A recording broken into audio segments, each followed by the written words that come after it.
We're ready. Hey Mo, Hey, Ricky. how are you?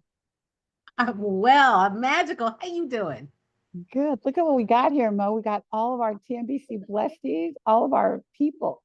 I It's love it. I gotta say it. You know what? Not the doctors in, the blesties are in. Let's the do it. Let's blesties are rock. in. The blesties are in. You are outnumbered, Mo, and they are here. And literally, I text them all on Sunday. I say, "Can you come and do the show? Because I want to show our faces, Mm-hmm. who we are, and what we look like, and that we're real people." And Yeah. you know, still TNBC month. We're a little over. I guess we're over halfway through TNBC month. So why not have a party, right?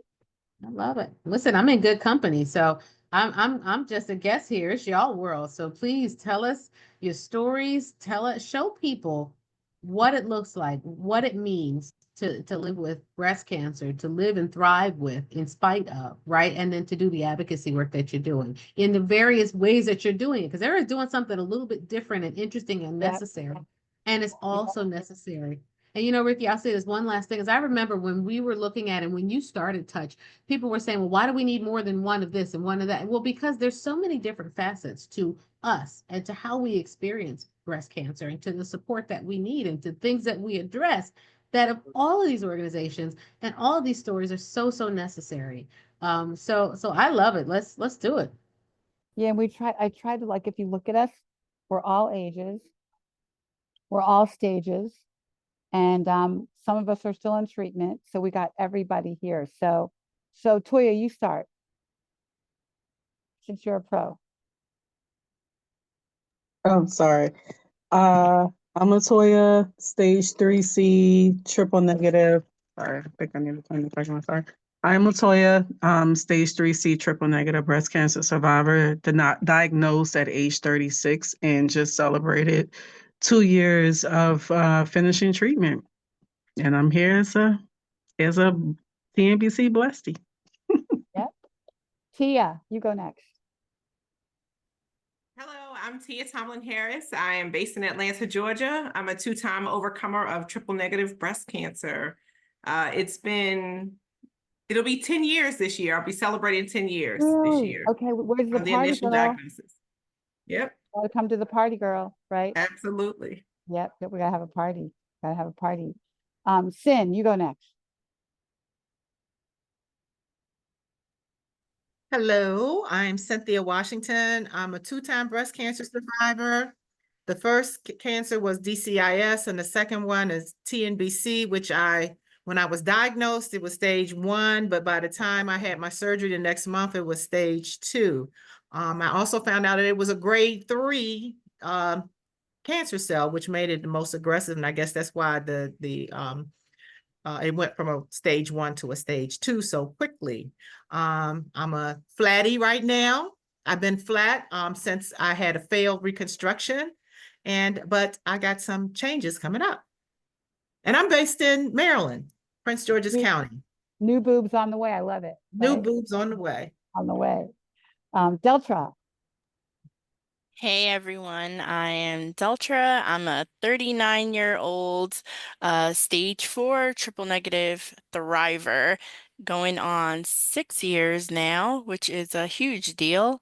Huge deal, I'm huge deal, huge deal. Connecticut-based, Connecticut-based mama of five and five girls, girl mom. And I've just been doing lots of different types of advocacy. It's part of what keeps me going. My girls keep me going. Advocating keeps me going. So, And a new grandma. and a new grandbaby. My girl gang has grown. I love it. I love it. Val. Hello, everyone. I am Valerie Blackwell. I was first diagnosed at age 56. I am a stage 2B triple negative breast cancer thriver, survivor, and overcomer. I do many advocacy work in different arenas, and I'm just here with my breasties just celebrating today. Awesome. Dr. Natalia. Natalia just got her PhD, Mo. Thank you. I know. Badass. Thank you so much. Hi, my name is Natalia Green. I am based in South Florida. I was diagnosed with stage 2 TNBC at the age of 24. I had opted, you know what, to just after chemo to go with complete flat closure to represent for us young women and all women of that, that it's okay to be flat, that we don't need to have boobs to be feminine. And yeah, I am 1 year in survivorship. I got my PhD and I am advocating for cancer in the higher ed community to prepare academics for this rising epidemic of cancer and how we can support our young adults. So I'm happy to represent my TNBC community here today. You go, girl. Badassness all around. Thank you. Michelle, super mom. Can everybody hear me? Yeah, we got you. Okay. I'm Michelle Anderson Benjamin, also known as the Fearless Warrior. Diagnosed at 36 with stage 1 triple negative breast cancer. Had a reoccurrence and now stage 4 at the age of 36. This year will make me 3 years metastatic. And I'm based out of New York. And you got two beauties, and she's waiting for her little Estelle, who rules the world. Is Estelle 7? Is she 7 or 8? How old is Estelle? Offset is doing well. She started playing basketball this weekend. Estelle, I'm sorry, 7 or 8. How old is she? Is she 8 yet? She's 8 years old. She started playing basketball, so she's added basketball to her hobby. Yesterday, she presented for Women's History Month at her class in her school. She did affirmation cards for all the second graders. Oh. So she's coming into her own. She's really coming into her own and stepping out the box and being her own advocate. Super proud of her. So I think she came into her own when I met her when she was 5. Yep. And I'm surprising her and taking her to see Beyonce in May, so she doesn't know. Oh, wow. Cowboy hat and boots ready. Right. Yeah, she got her cowboy boots ready. She's been practicing every day. All right, so your project is to get Beyonce to tweet, check your breasts. We can talk about that in a minute. Everybody knows how I feel about that, right? Carlin, we have to talk. We do. Carlin, yeah, Carlin. Hi, everyone. Can you see me? Can you hear me okay? We can hear you, yep. Okay, great. Hi, my name is Carlin Hafiz. I am in Los Angeles, California.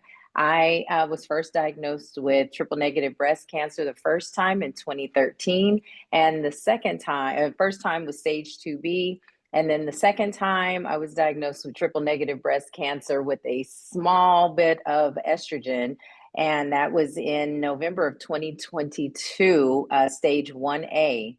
So very grateful. I've been married 35 years. I have 3 children and 3 grandbabies now. So I'm excited. I have a nonprofit called the Pink House, and we are all about advocacy and doing what we can do and getting it out there about triple negative breast cancer. And I'm so happy to be here. Great. And I saved Mia for last. Because she's our newbie on the block. She's just joining our club, and we're so grateful to have her here and so happy that she reached out to us. So, hello, my blessed Mia. Hi, how are you all? And nice to see everyone today. I was diagnosed in August of last year with triple negative, stage 1. By the time I had my lumpectomy in December, it was stage 2. And my advocacy is a little different. I started off with a group called Me Week because we lost some alumni friends of mine, and I encourage people to get all of their testing. We pick a week at the middle of the year to make sure everyone has either received their testing or are planning to get it or have it on the books. And so I actually fell into my diagnosis, making sure that I was following through with my advocacy efforts. And thankfully, I did get that mammogram because that's when I was diagnosed. And so I'm in the midst of chemo now and going through the process. Great. Well, thank you for being here. I know you may not feel great, but you're going to be like these lovelies, right? We all kind of made it through and are making it through. You know, Michelle and Deltra are active in active treatment. So we're all here with you and have a lot to share. So you guys, what should we talk about? Like, this is a party. Like, You know, what do people need to know about it? I think, you know, when someone gets diagnosed, and Mia, you can even speak to this, is like, you hear those words, triple negative breast cancer. When I heard them, like, well, that doesn't sound so bad until you Google it.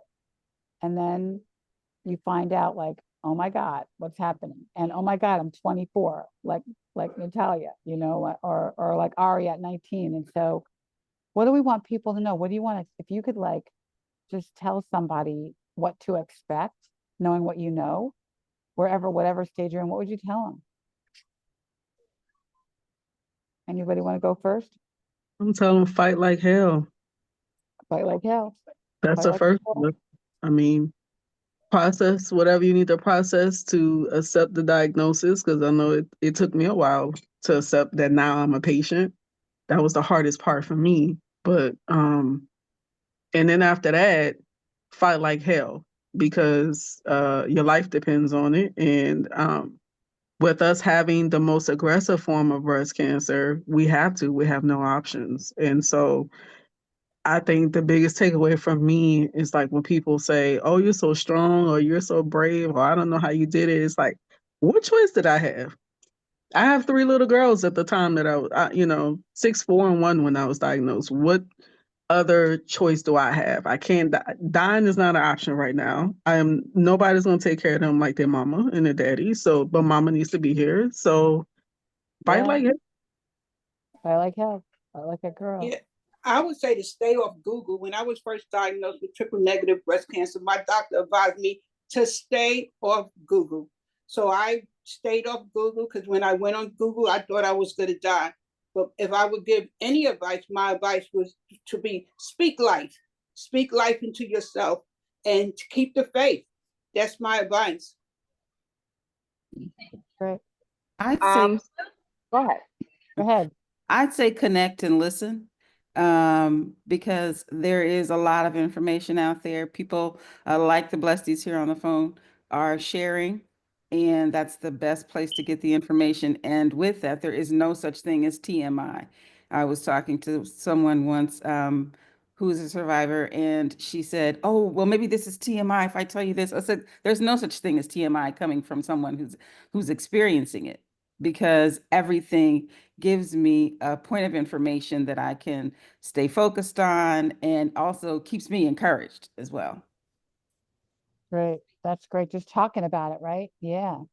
Yep. And I have to I have to do a plug for the website, Val, since you said stay off of Google, but go to blacktnbcsanctuary.org because we got you. Exactly. Okay, so Yeah. who's next? Who's talking? Go ahead. I would say, What I would, go oh, ahead. what I Oh, would okay. say is, my advice was to get your circle together, your support circle. I found that a lot of people are here to support you, your friends, your family, your children, your spouses, and it's very important to have that circle of support. I love that. I would One say thing I speak up would for yourself. suggest, Oh. that too. I would say speak up for yourself. You Yeah. know, that's one thing that I'm seeing. Some of us are not speaking up for ourselves. We just go what the doctor says and we don't ask questions about the diagnosis. Get to understand, take the time to understand what you've been diagnosed with and ask as many questions as you can. Getting plugged in to the cancer community is critical. It is important. Don't wait. As soon as you hear it's cancer, start looking for us. We're out here and we're here to hold your hand and help you go through this process. But advocating for yourself, I can't stress the importance of it. I had a call last night that was a really tough call with a young lady who's not advocating for herself. She's just not advocating for herself. So I want to lean into this some more, and we can still do tips too. But when you talk about advocating for yourself, in what ways should people be advocating for themselves? Because there's a difference between advocating versus going to different doctors to hear what you want to hear. And I want to make that distinction because I see a lot of women who do that, and we have to sit and unpack that. And it has to do with trust and a lot of things that's very founded in reality. But talk about what is self-advocacy in what ways? Yeah. So one, ask questions, right? Again, researching the disease, talking to other people so that you will know the right questions to ask. Because if you You don't know what you don't know. And many of us on this call, you know, before we were ever diagnosed with breast cancer, if we didn't have any kind of connection to breast cancer, we just knew it was breast cancer. We didn't even know that there were different types of breast cancer. We didn't know about genetic testing. We didn't know about none of those things, especially when you're young, because your mind is, you know, it's the furthest thing away from you when it comes to your health in general. So asking the questions, getting to know other people, and then you know your body. If something is not right, you got to speak up. And even if you speak up and your doctors are not hearing you, you know, in our community, we say fire our doctors. It's okay to go see another doctor to get a second opinion. It is. We know our bodies and when something isn't right. And we have to tell our doctors and hold them accountable when they aren't doing the things that, I'm not going to say we need them to do, but when they're not hearing us. You know, if you're in pain and your doctor is not sending you to pain management or trying to help you go to pain management, you know, it took my doctor 4 weeks to send me pain management. So, you know, when you don't speak up for yourself, you're not going to be able to get the care that you need and the care that you deserve. And sometimes we don't even know what the standard of care looks like. And so that's where it goes back to connecting with community so we can be able to help you understand what is it the care that you need and you deserve. Because if we love don't that, know, we Tia. don't know. I love that, Tia. Connect with community so you know what the standard of care should look like. And I always say, you know, I say it's the golden rule standard of care. Treat others as you want to be treated. What your mother taught you when you were 5 years old. So go back to that doctor and say, is this how you would treat your mama, your auntie, your grandma, your daughter? Because if it's not good enough for them, it's not good enough for me. But you're right. We don't know what to expect when the doctor says X, Y, Z. And when, you know, when our research study that we did a few years ago, you know, we want to trust our doctors. Everybody said, I trust my doctor, until we started peeling back on the onion and saying stuff like, did your doctor offer you genetic testing? No.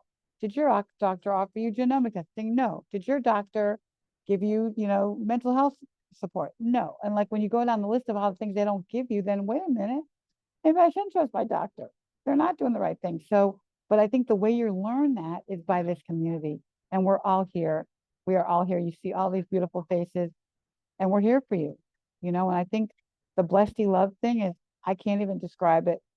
It's so unconditional and real and genuine. And we do this every day for whoever calls us. So tap into that, tap into us, call any of us, and then you can go back and demand what you need, what you deserve. Yeah. And Ricky, I would add to that, you know, because some personalities may be passive. They may not be able to speak up, you know, for themselves. That's where it comes into, you know, that's where we come into play. It's being able to connect to us. Let us be your voice, because we don't have a problem in speaking up. We've been doing it, right? We don't have a problem in being a voice for you, because we want to see our sisters and our brothers, you know, overcome this disease, right? And be treated with dignity and with respect, and be treated fairly. And so if you don't have a voice, again, connect with us. We got you. I've been thrown out of a few doctors' offices, even on Zoom, even on FaceTime. So, you know, and I tell people to listen, ask your doctor, if you were my family member sitting in that seat, what questions didn't I ask? Is there anything I forgot to ask? Is there anything that you would ask if this were your loved one, and you know, and the roles were reversed?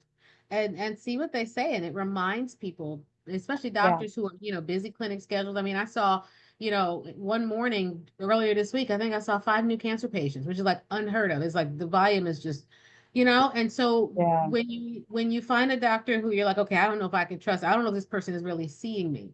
Maybe sometimes help them to see you, and by asking those questions and by bringing that person with you. And you're so right. Bringing a person, an advocate with you, encourages that meeting to go an extra 2-3 minutes to get more questions answered. People are more likely to, the satisfaction scores go up, right? The person is more likely to understand those therapies, more likely to consider a clinical trial. So there's so much power in just you bringing your team with you. Yeah, this is such good stuff I'm putting in the comments. And I want to definitely emphasize on that, like treating, like doctors treating you like as if they were your family and things like that. That's the one thing I give my props to my mom for the entire time. Every doctor visit, she was there, because when you hear you have cancer, you don't hear everything that's being told to you because you're like, oh, what is the next steps? What's going to happen to me? And they could be telling you right to your face, but you're not hearing it because Right. you just got the big word no one ever wants to hear. Right, right. But my mom would always ask this question of, if this was your daughter, what would you advise her to do?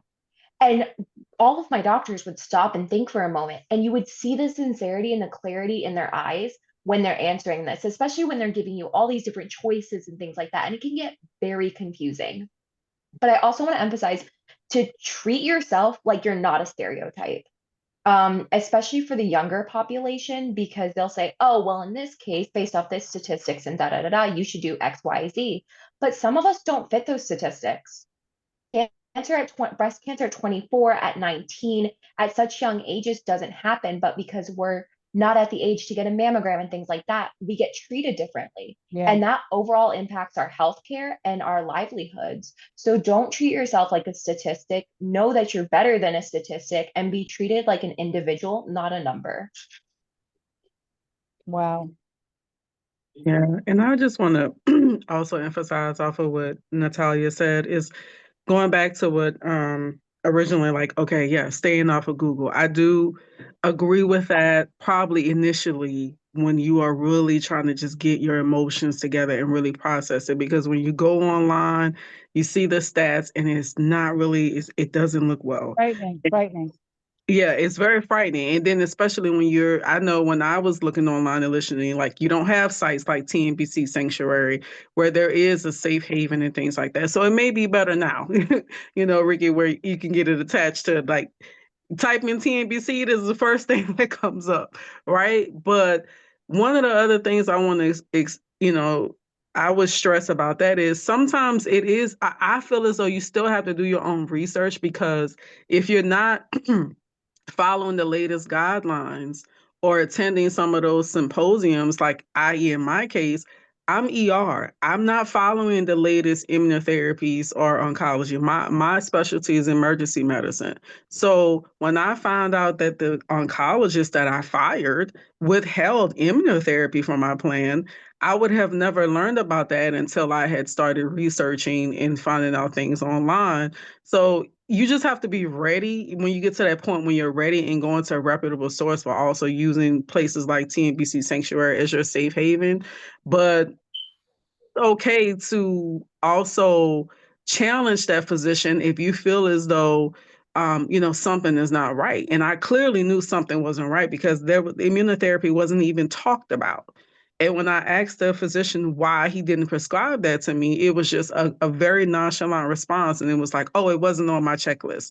It wasn't on my checklist. That's not appropriate, because you're not going to say that for your daughter. As Natalia was saying, you're not going to say that for your daughter. So I followed him, I fired him, and I got another oncologist who gave me immunotherapy and who also enrolled me in a clinical trial that I had been stressing from the very beginning. So that's what I would say about that. Yeah. I want to piggyback off Latoya also, because when we say we have to go into our communities and advocate for ourselves, we also have to consider that a lot of us is not medical etiquette. So we don't know a lot of the medical terms and the medical terminologies when we go into the doctor. So even having that community as a part of your community to explain to you what this term mean or what that term mean or whatever the term is, because there's a lot of people who just don't understand the communication, the words that the doctor is giving us, and we have to find and seek people in the community who can explain that to us. Well, that's why we built the sanctuary too, Val, So we try to turn the big words into meaningful words and turn the science into stuff that's palatable and understandable. So hopefully if you ever encounter anything, you can find an answer on blacktnbcsanctuary.org. Because we all, we don't all know. It's hard to trust what's right. Right. But that's why we have our sisterhood. Right. Well, one of the things I wanted to chime in and say is I have been blessed through both of my diagnoses, both times that, I have the same oncologist. And he's almost like a family member to me now. And I can call him and ask these questions, or ask, what does this mean? Or can you send me research? He knows me well enough now to know that before I will do anything, I need research. I need to see data. I need to see, how this has impacted women who look like me.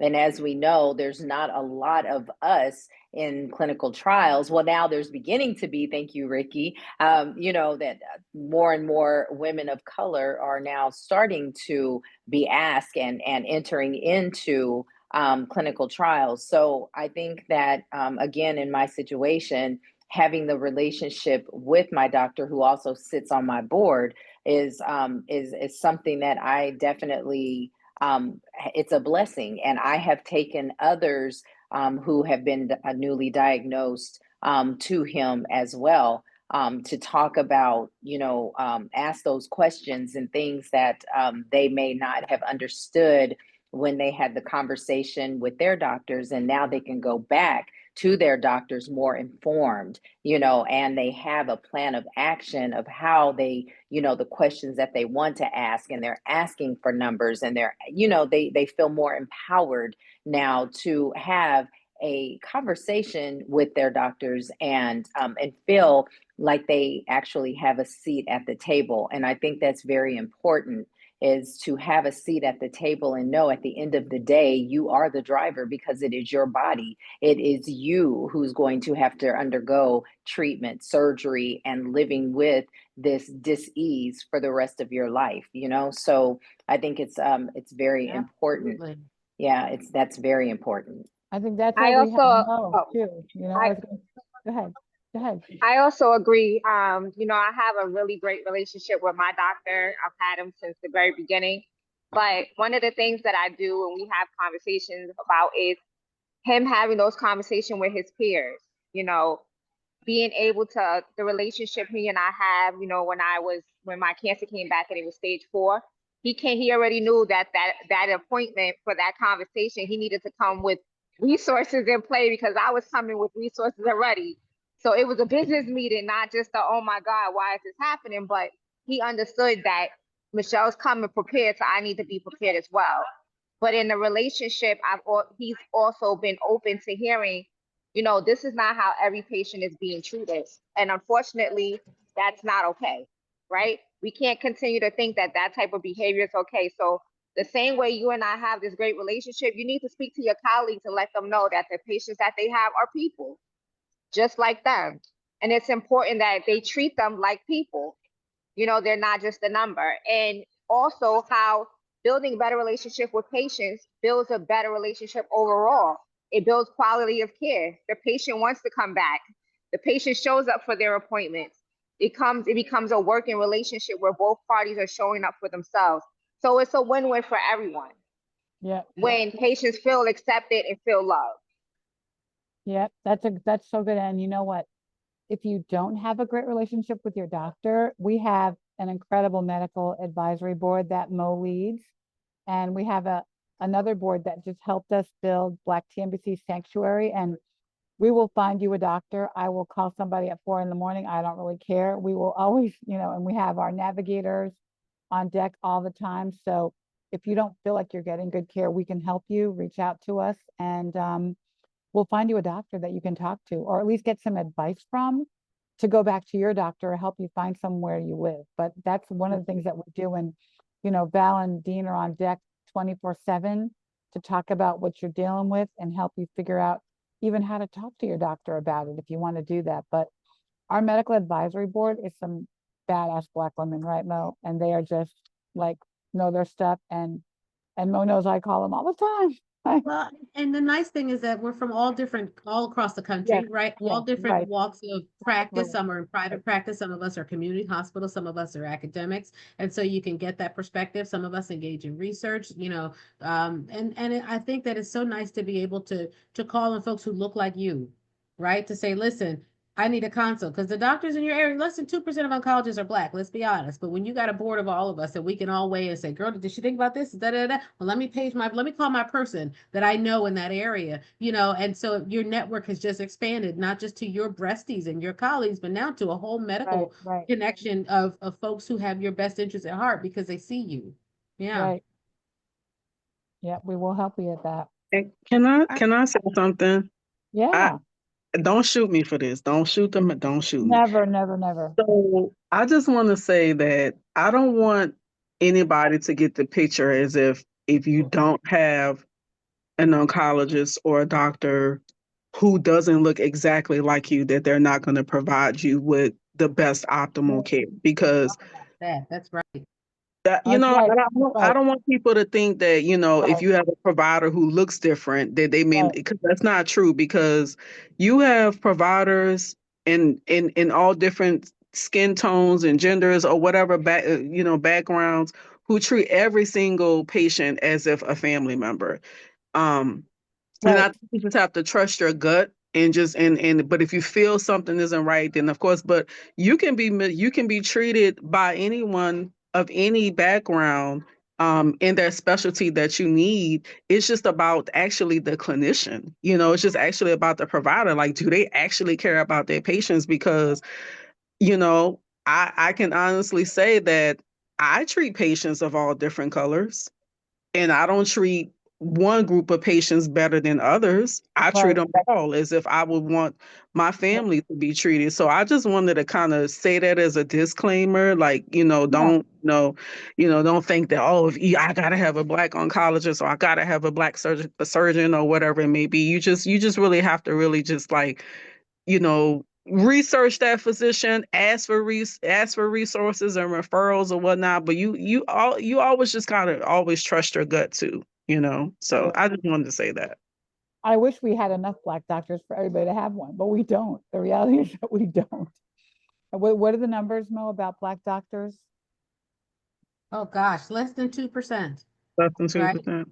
Less than So, 2% of Black oncologists. So that in particular, I mean, surgeons, less than 1% of Black surgeons, or 1% of surgeons are Black, and women 7%, including all comers. So, the numbers are scarce, but you're absolutely right, because the majority of us might not see a doctor who looks like us. We may see a nurse practitioner, we may see a PA in survivorship. And so it really has to do with the skill, it has to do with the relationship, it has to do with the expertise that they're bringing, and those are all things, like, we know what a bad relationship feels like with doctors. We all know. Everybody can comment on it, verbatim. But I would love for us to talk about, what does a good relationship feel like? How do you know when it's right? Right? How right, did you know? And how does a person who's going to that doctor for the first time know if it's a good relationship and a good fit for them? Because I think we need to reframe and shift that focus so we can have the thing that we envision, right? Our thoughts amplify. So I want to talk about that a little bit too. um, talk about your great doctors too. Yeah, yeah, I can speak about my experience on that. I always say that I just lucked out. My team of doctors is all female, and my main oncologist is a Latina woman. So I feel pretty seen by them, but I agree with Latoya. Your oncologist does not have to look like you for you to get good care. Uh, I think that they should, if they're dealing with the patient that may have discomfort because of their color or lack trust, they need to know how to kind of earn it and bring up and have discussions to make that patient uh, more comfortable. Like, everyone feels better when they know their oncologist is someone who's aware of maybe why a community of people would have distrust, and they're working on that, or they're looking at the latest research. Like, everyone feels better when they know that their oncologist is that person. right, Um, I think that some signs of a good relationship are certainly when your oncologist listens to you and you don't feel dismissed when they take you seriously. Um, I think it's also when they they ask you if you have questions and they don't ever make you feel rushed, because I understand that, like you're saying, they're busy. But I think when they're with you, you should feel like the world is revolving around you in that moment. And I think that they should care about caring for your whole being, like you as a whole complete person. That's why I'm always talking about oncologists about different connections I'm making in the community. As Tia said earlier, I don't know how anyone does this without tapping into the community, and it can be hard to accept, like, wow, I'm really a cancer patient. And it never hits as hard as when you're like, find yourself at your first cancer support group. And you're like, all right, yep, I'm one of these people, but you need these people to get through the experience, because no matter how strong of a support system you have, like Sin was saying, hopefully you have a wonderful support system around you, the built-in support system, but no one is going to get it like the people who get it because of lived experience. So I think one of the things that let me know I was in good hands off the bat was my oncologist immediately told me during my biopsy, if this is nothing, awesome. If this is something, then we're in it together. And that really kind of set my mind at ease. Like, I'm in good hands. This person cares. They're going to be walking alongside me. Um, and also, I always say to people, someone who matches your energy. There are people who are like, I fired that doctor because they were being negative, but I'm like, I'm thinking in my head as a realist, like, were they being negative or they was just telling you like facts and the facts are scary, like I don't want to say it, but you can have a doctor who talks to you. They have different personalities. They're just people. And some say some stuff that have blown my mind. I've never been given an expiration date. Some people tell me about a doctor that did, and I just want to fight that doctor. But at the same time, like even if you're being really honest with someone about facts, there's a way to deliver them without losing all, dismissing all bedside manner. Like there's ways to say things gently. Some people just want a doctor who is going to be keep things as real as possible with them. Some want a doctor who is going to feel more like a cheerleader and super hopeful and, always try and keep them in tune with like research and I'm looking for something for you and all of that. And so I think it's important to have try to have a team that matches your energy. That will make going to appointments a much easier experience. So Yeah. yeah, those I are just was some of the things that, yeah, for I me. was fortunate to have a sorority sister who's a breast surgeon at Anderson. And Awesome. when I was diagnosed, I reached out to her directly, and she's very abrupt. Her personality is very abrupt, but I know her.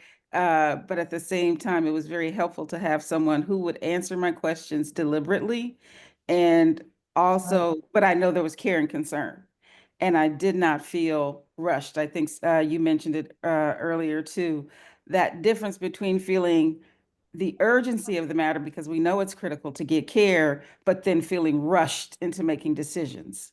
And so when you have a doctor that actually listens to you and takes the time to explain clearly all of your options so that you do have options as well, because I went to one doctor and I felt that the first doctor that I was assigned to, I didn't really feel like I was getting options. It was sort of like, well, here's what it is. And I was completely clueless. So when I called Dr. Jamie, my friend, and she's like, no, no, no, let's talk about what these are and why. And so even though there was still urgency around the matter because of the type of cancer, I still felt that I had some element of control in my care and my care plan. And so that was critical for me. You need to feel some level of control. You need to feel um some level of that I'm in this, you're in this with me and we're in this together, I mean, well, and Deltra, my doctor did give me a death sentence. I mean, she basically told me I had 2 years to live. And had I listened to her, I would have, but I didn't. I realized that's when I said, okay, wait a minute. No is not the answer. What do we do? Like, we got to go find some help. But, and actually, she was young, and so she actually went with me to find another doctor, to my other doctor, to get to learn. And I think that was really great on her part to say, okay, yeah, maybe I don't know everything about triple negative breast cancer. She had only had 2 cases. So, but I think that was like became an honest conversation about, okay, girlfriend, what do you really know about what I have? Because I don't think you know much. And that's when she said, okay, let's go work this out. But I had to stand up for myself and say, I don't accept what you're telling me. And we have to do something different. So, but not all of us, you know. I'm sorry. Yeah, I just wanted to say too, my second diagnosis, I was stage 1A. So I did enough research, and I do have a family member who is a pediatric oncologist. And so I asked her a lot of questions. But during my treatment, because it was stage 1A, I did my homework on top of my oncologist, who is Hispanic. And I've been seen, I've been heard by him. And so by the time it was time for my second treatment, I think, because I had 4 the second time, and I said, I think we can lower the dosage, and I said, because it was stage 1A, I know what the statistics show, based off full dosage, 4 rounds. But I think I'm gonna be okay. It was small, what I think like 3 millimeters. And he went back to the table, we negotiated a little bit. And so he said, okay, the second one, I'm gonna give you the full, and then the third and fourth, we'll cut it in half. And I was, or not cut it in half. I'm not gonna say half. He lowered it just a little bit, but enough because neuropathy, started setting in and things. And so I could get all my treatments in and also avoid the neuropathy for a lifetime. That's what we did. But again, it was having the conversation, and having to talk to my cousin and get information. And then he's also doing research and looking at clinical trials and different things. And so again, just having that relationship. And I've heard so many stories of other women who, again, have not been fortunate, to have that. And Ricky, like you said, hearing that it was a death sentence, and you were like, oh, not today. That's not going to happen to me. That will not be my story. And so again, I think that it's important. And one of the most important things out of all of this is mindset. If you know that the victory is yours, you are going to win the battle, and that's how I feel. Right. And talking to, I have one of my sorority sisters, her father is right now battling for his life, and he's pretty much, the cancer has come back and he's pretty much given up. And I was like, oh no, that will not happen. I said, when I get off work today, I am going to the hospital to sit there with that man to speak life into him, and know that it is your mindset. You have to want to beat this thing.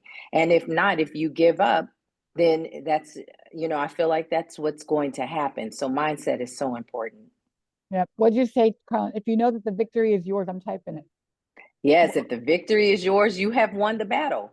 You have won the won. battle. You get Yes. to define your victories, though, and you get to choose some of your battles along this journey. There's meaning, whether it's over your partnership with your doctor and decreasing the dose, whether it's, I want to have an active social life or an active sexual life, or, getting my affairs in order and making sure that my house is in order financially and physically, and whatever the other thing. Like, there are so many different battles on different fronts that, yes, the fight for your life and your health, but I think there's a lot of small victories to be won along the way that we really can talk about and tap into as well, because they're important. And while we're looking for a finish line, there's a journey in front of us that for some people goes on and on. Mhm. Yeah, and I'm sure you can agree, Dr. Mo, what Carlin was saying about her oncologist lowering the dose and you suggesting or asking to lower the dose. That's called shared decision making. We have to providers, we participate in shared decision making. That goes into your note. You know, when we discussing things with patients, that this is what we're discussing. Like, this is part of your plan of care. Like, you know, you're part of maneuvering the treatment plan and steering that treatment plan too. It's not just like, okay, this is what the doctor said and this is all that's dictated, but that's all part of shared decision making. Like, you're making co-decisions on your plan of care. And I can when Dr. Mo, when you mentioned, okay, well, what does a good doctor feel like, or what does that look like? Because we're saying that, okay, they don't have to have the exact skin tone that you have, because that's just not the reality, you know. But there's key things, like for me, you know, with knowing that, like when I just had my reconstructive surgery by Dr. Elizabeth Potter, and she's been making, you know, she's been on CNN and making waves and going viral on pushing back on these insurance companies, right? But when she came into the room, the first time that I met her in person, this lady made me cry, because she came in and she was like, all right, let's do this. I already looked at your scans. Let's do this. Let's give you your boobs back. You're my sister. And she just bust into the door and said that. And I was just like boohoo crying. And she's a white woman, tall white woman, beautiful white woman. And she Beautiful. took care of me. Like, her whole team took care of me. Like, there was not any point at any time and that I felt like I was not being heard. So I just want to say, those are the things, like, okay, you hearing the doctor tell you, okay, let's do this, sister. I'm going to treat you like you're my sister. Or my radiation oncologist, another one. I mean, she drew pictures, she drew diagrams for me. You know, I know anatomy, but no, she made sure I understood. She touched my skin with her bare hands. She when she palpated me, she was touching me with her bare hands. Those are some things that you can just kind of hone in and to know that, okay, this is somebody with a very heightened sense of humanity. This is a human being who wears the hat as a physician, but they're actually in it to treat other human beings as humans. So I think that you will be in tune to your energy, and you will just kind of know, there'll just be key things that will let you know if a provider is really into it to treat human beings. And you know that in your gut. You know that in Yep. your gut. But I mean, Absolutely. just being touched with a hand is a major deal. I've gone to Yes. the doctor so many times where the doctor didn't touch you, and so I Hmm. wanted the hug. I wanted the hug. Hmm. Hug. Somebody in the comments is asking, is this available regular support group for breast cancer patients? I love it. Yes, we actually have, Eric, we have two support groups. One of them specifically for triple negative breast cancer, that's run by three of these amazing ladies here, Val and Latoya and Deltra. And we meet at the first Tuesday of every month at 8 o'clock Eastern time.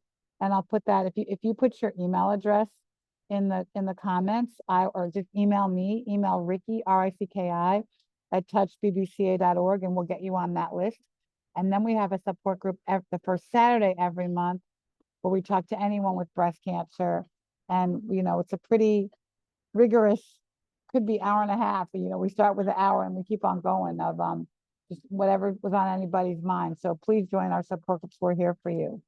And we're here every Wednesday night. So I'll put my email in the comments. You can email me, Eric.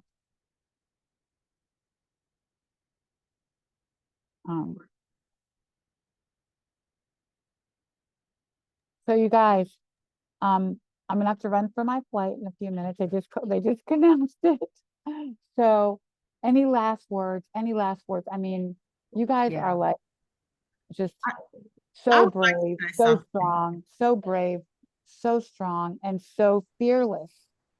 And Fierce. that's what I love about you. You're fearless, fierce, badasses, but your fearlessness is what gives you the gumption to ask these questions and talk the talk. So I'm so grateful for that. You're my friends. All right. Go ahead, Mo, I'm sorry. Thank you, Ricky. What I would like to say is that I didn't know of a support group until after I had completed my treatment. So I don't know if there's any way for oncologists, breast surgeons to have a list of support groups that you can talk to. But I didn't meet Ricky until I went to LBBC. And Yeah. We have And I all the didn't have any support groups. support. Yeah. We have all the support groups, ours, the ones for TNBC Foundation, and then really all the other organizations are all on blacktnbcsanctuary.org. If you look on the website under resources, we Okay. have support. So we have like the YSC support group, they have a Black women's group. So we try to be comprehensive and put all the support groups. They're all on blacktnbcsanctuary.org. And if you Is have our, another one, if not, we'll put them on there. Yeah. our And then I office want to has a piggyback off. reference and a Sorry. resource sheet. I'm sorry, Tia. I was just gonna say our office has a resource sheet and your organizations are on there, right? And it's because we were intentional about it. But I think that as we partner and extend that umbrella, so American Cancer Society is kind of a staple of pamphlets and paraphernalia and things like that, but they now started to reference, Touch and other organizations. And so I think it's just a matter of the visibility and the partnerships, but also, cancer programs being really intentional and you all sending that information to the navigators. Right? If you say, hey, listen, here's a list of resources for TNBC, they'll pay it forward and they'll pass it on because they know that patients will ask for it. So that is something that advocacy groups can do also, is that if you have a great list of folks that, can connect with, send it to Hopkins, send it to Howard, send it to UTMB, wherever you are, and folks can use it from there.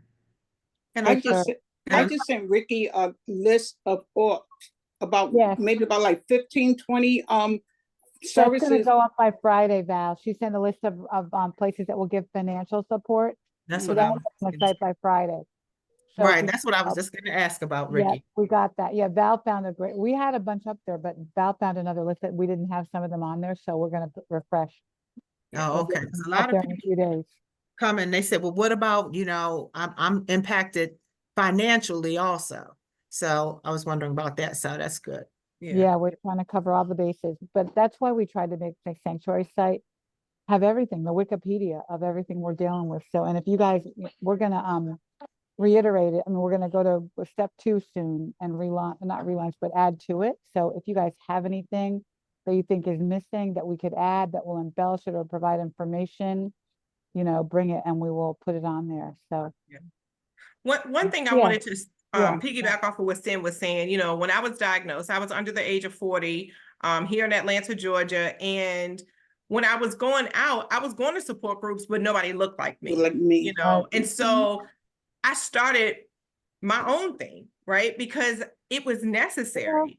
And when I first started, I wanted to go national, but God said, no, do local. And the reason why is because sometimes we need that personal touch.